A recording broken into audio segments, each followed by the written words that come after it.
అసలు మీ దగ్గరికి ఈ దేవాలయం సమస్య ఎప్పుడు వచ్చింది, వచ్చినప్పుడు దీని పరిస్థితి ఎలా ఉండింది?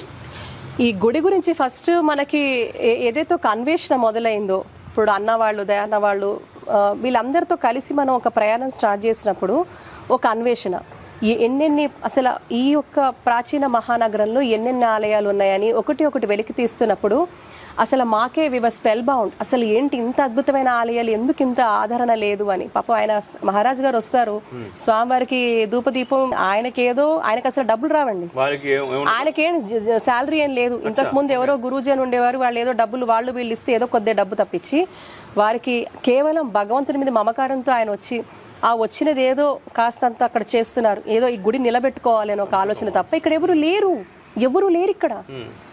అనాథ రక్షకుడిని అనాథన మనం చేస్తున్నాం, ఎంత పాపం మనకి. ఈ గుడి ఈ రోజు వచ్చిన తర్వాత కూడా ఇప్పుడు చుండాలు చూసారా, ఇది మనం ప్రసార మాధ్యమం ద్వారా జాగోరేలో చూపించిన తర్వాత అప్పుడు వచ్చి హుటాహుటినా వీళ్ళు వేసేసారు. అవన్నీ మాకు ప్రతిరోజు మేము ఎక్కడికి వెళ్తాం వాళ్ళు చూస్తూ ఉంటారు, మేము ఏ గుడికి వెళ్తాం, ఎక్కడ దీన్ని బయటికి పెట్టిన తర్వాత అలా